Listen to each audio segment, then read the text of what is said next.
छत्रपती संभाजीनगर जालना या स्थानिक स्वराज्य संस्थेच्या एका जागेवरून महायुतीत एवढा तणाव का निर्माण झालाय असा प्रश्न आता सध्या इथल्या राजकारणात पडलाय। बघा, भाजप म्हणतं संख्याबळ आमचं त्यामुळे जागा आमची, तर शिंदे सेना म्हणते हा आमचा पारंपरिक वारसा आहे। 2 दिवसात तब्बल 24 अर्ज घेतले जातात, बैठका होतात, पण निर्णय मात्र होत नाही। एका जागेसाठी इतकी चुरस का आहे? हा फक्त उमेदवारीचा संघर्ष आहे की भविष्यातल्या मराठवाड्याच्या राजकारणाचा ट्रेलर? आणि सगळ्यात महत्त्वाचं म्हणजे या लढाईत नेमकं कोण कोणाला राजकीय संदेश देते आणि शेवटी कोणाला उमेदवारी मिळू शकते, हाच विषय आज आपण सविस्तर समजून घेणार आहोत। नमस्कार, मी स्वप्नील आणि आपण पाहता त्याचं काय महाराष्ट्र। छत्रपती संभाजीनगर जालना स्थानिक स्वराज्य संस्था मतदारसंघ वरवर पाहिलं तर ही फक्त विधान परिषदेची एक जागा, पण सध्या महाराष्ट्राच्या राजकारणात ही जागा महायुतीच्या अंतर्गत शक्ती परीक्षेचं केंद्र बनली आहे। कारण इथे फक्त निवडणूक नाहीये, इथे भाजप विरुद्ध शिंदे सेना असा शांतपणे सुरू असलेला वर्चस्वाचा संघर्ष दिसतोय आणि त्यामुळेच या जागेकडे संपूर्ण राज्याचं लक्ष लागलं आहे।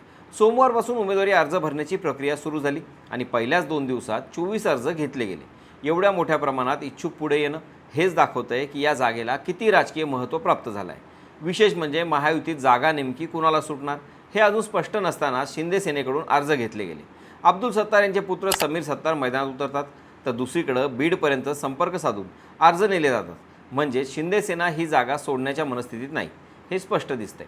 पण दुसऱ्या बाजूला भाजपचा आत्मविश्वासही कमी नाही, कारण आकडे त्यांच्याकडे आहेत। या मतदारसंघात जवळपास 589 मतदार असून त्यापैकी 280 सदस्य भाजपचे असल्याचा दावा केला जातो। महापालिका, नगरपालिका, जिल्हा परिषद अशा अनेक संस्थांमध्ये भाजपचं संख्याबळ वाढलेलं आहे। त्यामुळे भाजपच्या नेत्यांचं म्हणणं आहे की जागा आमचीच झाली पाहिजे।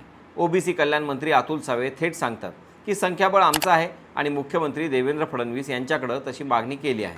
पण राजकारणात फक्त आकडे चालत नाहीत, भावना, वारसा आणि संघटनात्मक प्रभावही चालतो आणि नेमकं हेच काळ शिंदे सेना खेळताना दिसते। कारण हा मतदारसंघ पूर्वी शिवसेनेचा बालेकिल्ला मानला जायचा। अंबादास दानवे यांनी याच मतदारसंघातून विजय मिळवला होता। त्यामुळे शिंदे गटाचं म्हणणं आहे की शिवसेनेचा वारसा आमच्याकडे आहे, त्यामुळे ही जागा आम्हालाच मिळाली पाहिजे। इथेच खरी राजकीय गुंतागुंत सुरू होते, कारण भाजपकडे संख्या आहे पण शिंदे सेनेकडे भावनिक आणि पारंपरिक दावा आहे आणि त्यामुळेच मुंबईत बैठका होतात पण निष्कर्ष काही निघत नाही। नाशिक आणि संभाजीनगर या 2 जागांवरून शिंदे सेना मागे हटायला तयार नाही। भाजप मात्र आता मोठा भाऊ असल्याच्या भूमिकेत आहे।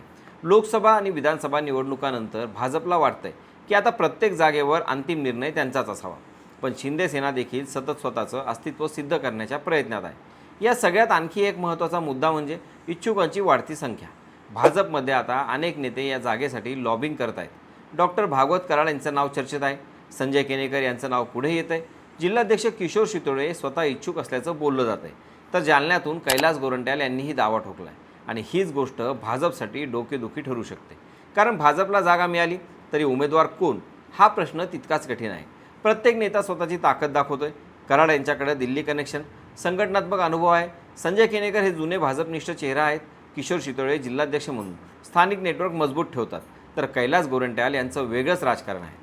काँग्रेसमधून भाजपमध्ये आले आणि जालना महानगरपालिकेत भाजपला यश मिळवून दिलं, त्यामुळे त्यांनाही वाटतं की आता पक्षाने आपल्याला संधी द्यावी।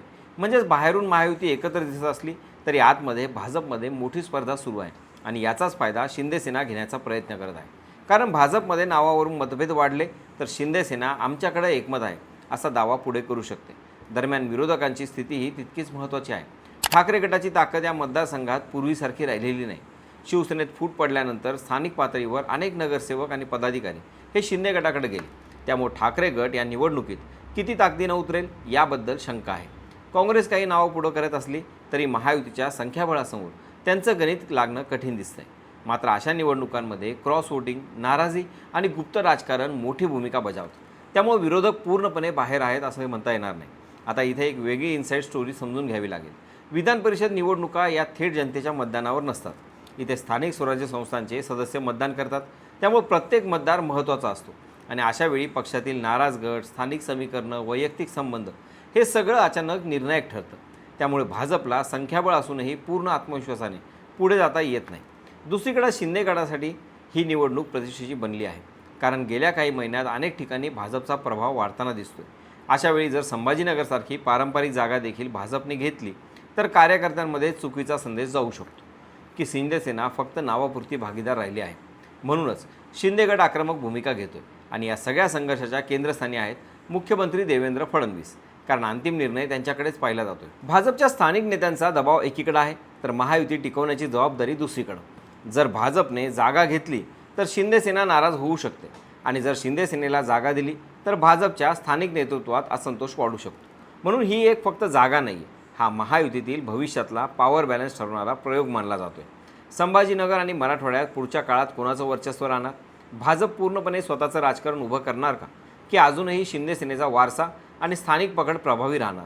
याचं उत्तर या निवडणुकीतून मिळू शकतं.